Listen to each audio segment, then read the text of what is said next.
So my name is Luisa Whittaker-Brooks. I'm originally from Panama. I came to the US in 2007 as part of a Fulbright fellowship to pursue my PhD at the University of Buffalo in the area of inorganic chemistry and materials chemistry.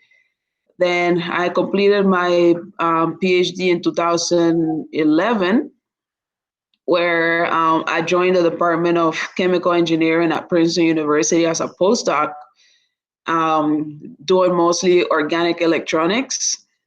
And then I started my independent career in 2014 at the University of Utah, where we do organic and inorganic hybrid materials for energy conversion and storage. So the thing about, well, I'm going to say that I'm at the interface of chemistry and chemical engineering, right? So in engineering, the focus is mostly on devices or the outcome. Then chemistry is more of the why a device will work in the way that it works, okay? And normally answering that question will enable you to make more efficient devices, right? Instead of just taking the engineering approach and say, well, it works, then we don't have to do anything else. So I'm actually at the interface of those two boundaries. And the thing that I really like about, being able to develop materials that are applicable to both basic science and engineering lies in the fact that this field is like a Swiss arm. So you can actually use all the knowledge that you know to tackle different problems. And perhaps I'm biased, but sometimes people say that chemistry is a central science. It depends on what your degree is. Probably if you have a degree in math, you will say that math is a central science, right?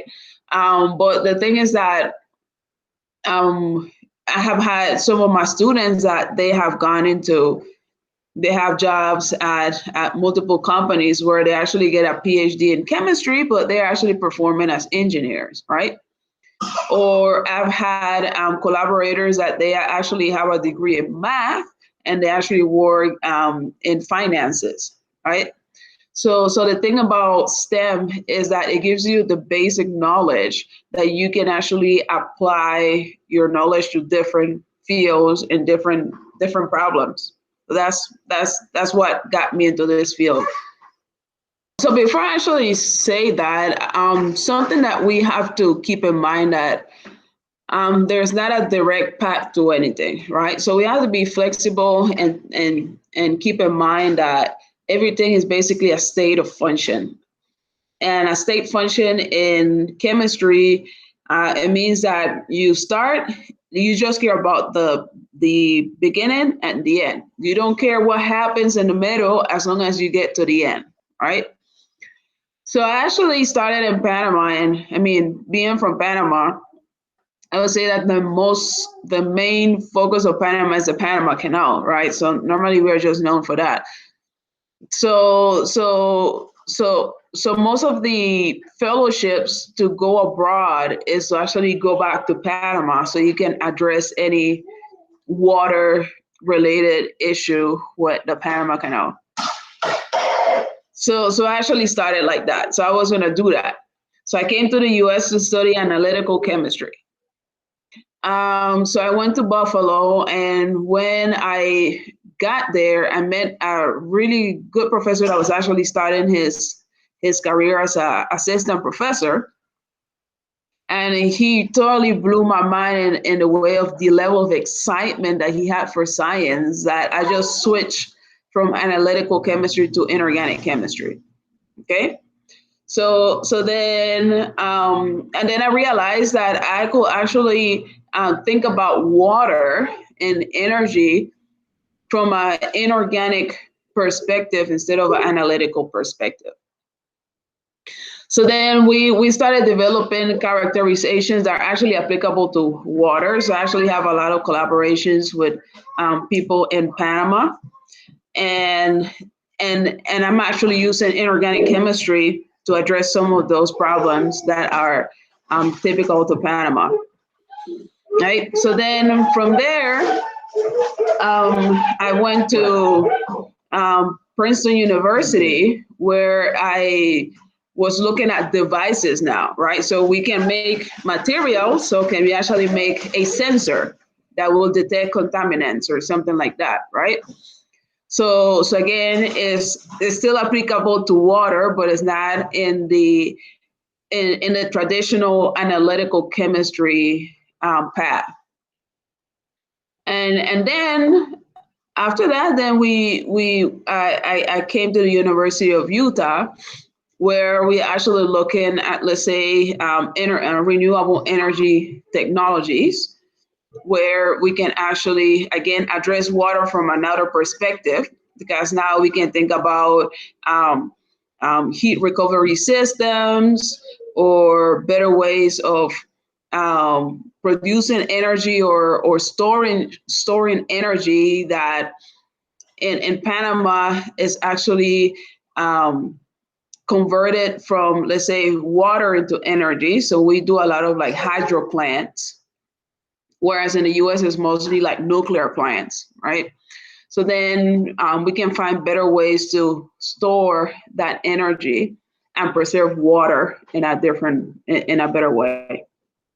So so keep in mind that whenever you get a degree in chemistry, you basically have a Swiss arm in your hands, right? So you can go into so many different fields and tackle different problems by just being a chemist.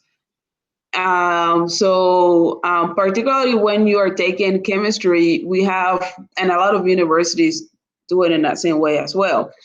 So you take different classes that are, let's say, running in parallel with chemistry. So you might take, let's say,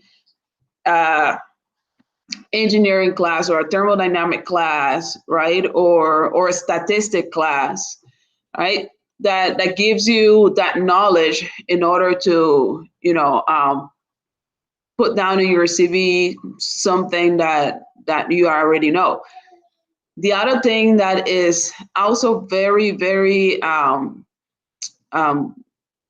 good to do will actually be doing research, right? And that gives you another dimension to your CV, because even though that you will have a degree in chemistry, for example, and then you decided to do research in biology, right? So that line in your CV will also give recruiters another perspective of a candidate, that they're then like, hey, they have a degree in chemistry, so then they have this knowledge, but they also did research in biology, right? So just take an interdisciplinary approach, right? So don't focus on chemistry only, but just keep in mind that you can do biology, you can incorporate math, you can do engineering, all these things. Another thing that I always encourage my students to do also is think about getting minors, or you can do a dual major. Sometimes a dual major is a little bit more tricky. But with a minor, that just means that probably you will have to take like an extra 1 or 2 classes, right? And at the end of your career, you can actually fit that pretty well into your schedule, because the number of credit hours wind down. So you can just keep the same number of credit hours by just incorporating these 2 extra classes that will give you a minor. So I have a lot of undergrads in my group that they will have a degree in chemistry, for example, and then a minor in chemical engineering, or vice versa. So the thing is that we have to understand, or that when we get there as minorities, we have to remember that behind us there is a whole lot of people with dreams, okay? And the question is, how involved do we want to be, and how much of a voice we want to be when we are on the top, right? We can just remain silent and say, well, I got my degree and I go to my little cubicle and I'm going to do my job, and I don't care about any of the Black or the Hispanic that are coming behind us, right? So we have to play a little bit more of an active role in the sense of recruiting and showing students that there is actually people like us, right? And it's possible to succeed in chemistry if we actually teach students that is possible to be there. Okay, so that is the first advice or the first suggestion. The other thing that I normally do, for example, so I'm at an R1 institution at the University of Utah, and the demographics are not good there yet, either. But there's also a lot of push that I can do in the administration, where they will actually put resources available for us to increase the demographics. Okay. But then there's also a lot of different things that we have to face here, because you are the University of Utah, you're in Utah. So there's a lot of misconceptions about Utah that are addressed that sometimes will hamper our recruiting efforts, right? So again, there's that face and that voice where we can say, hey, look, I am at the University of Utah. These things are not true. But there's actually a lot of resources and a lot of like goodwill in the administration to make things get better. So normally when I recruit students, so as part of my department, one of my jobs, I actually pick what job I want to do. So the job that I picked was actually to serve on the recruiting committee for the Department of Chemistry. And within that role, I have to travel to different universities to, try to recruit students to come do a PhD in our department. So what I normally do is that I focus my attention on Hispanic serving institutions and HBCUs. So that is where I believe that my voice should be heard the most, right? Saying like, okay, look, I'm actually both. So I'm African American and I'm Hispanic, and I'm at a predominantly white institution. But just keep in mind that even though that the demographics are that low, there's actually a lot of efforts in trying to increase that. So my group is actually pretty diverse, which is actually nice, and probably they hate me for that. In the sense that we cover a lot of different technologies and different research avenues. So I will say like 25% of my group develops materials. Then the other 25%, they actually characterize these materials. Then the other 25%, they will make devices out of these materials. And then the last 25%, they actually do a type of characterization that is called in situ and in operando characterization. And that basically means that you just take a device and then you try to understand why the device is failing while it's working, okay? And that is very important because it tells you information about, let's say, fatigue or stress that your material is undergoing while is under operation. So it can tell you a lot the lifetime of that device, right? So, and then we can extrapolate.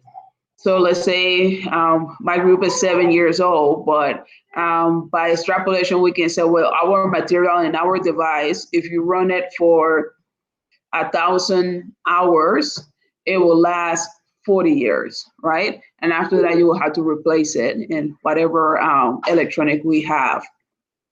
So that is how I have built my labs. There's 4 different sections where there's like different pockets of people doing different things.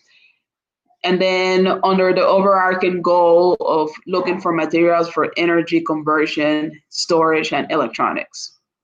Again, remember that, so there are 2 different roles that I have. One, being a woman and an African American and a Hispanic descendant, there's that part where I want to show to the world that and to the upcoming generations that it's actually possible to do research, right?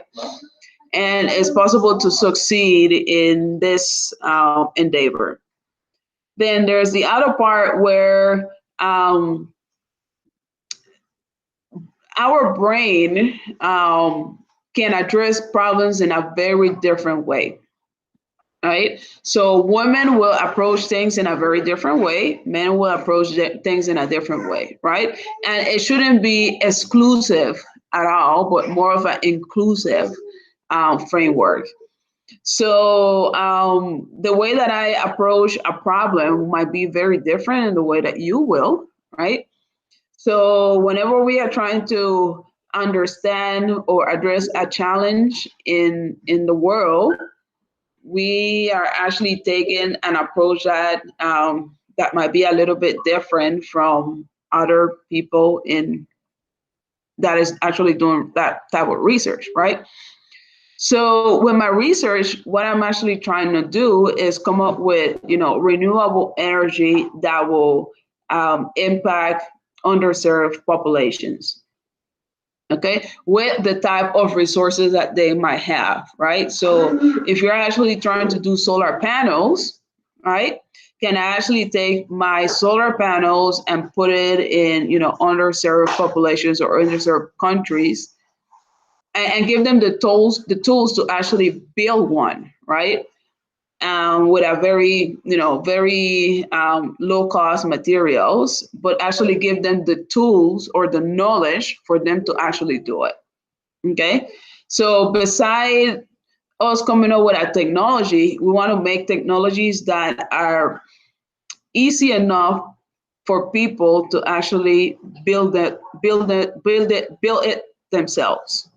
I always encourage people to either participate, particularly nowadays that we have a lot of like virtual resources, right? So it's very easy to pick up any new knowledge that we are interested just by going into social platforms, YouTube, even TikTok, Instagram, whatever it is, right? But then keeping in mind that it has to be extremely engaging. So there's actually a lot of resources out there where people can just, get to know anything that they will like to do, right?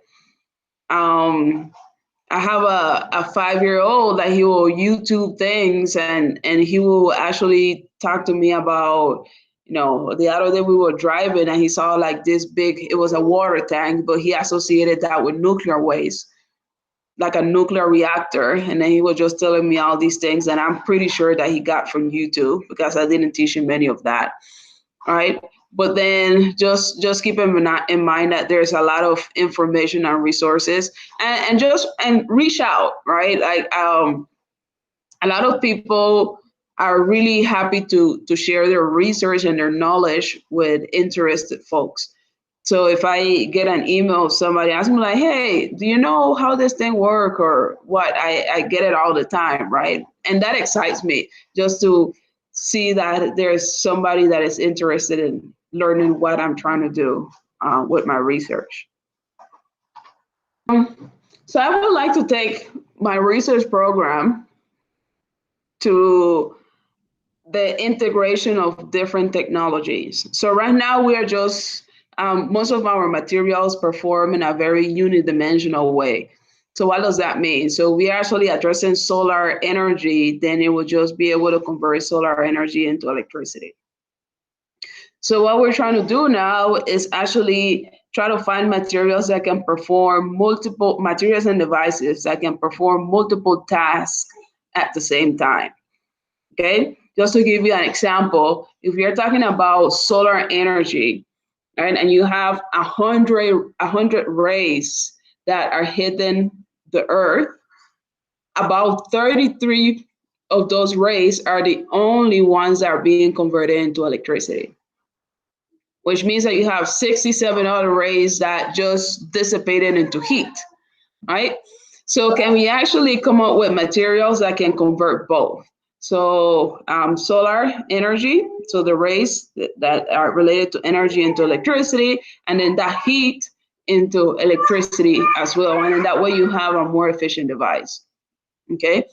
So we are trying to find integrative technologies that will complement each other. The other thing is, if you think about solar energy, the sun is just available to like, well, 6 p.m. And then if you actually think about the fall or the winter, sun sets at like at 4 p.m. or something like that, right? So you start losing out that energy. So can we actually convert energy that is not associated to the sun after hours?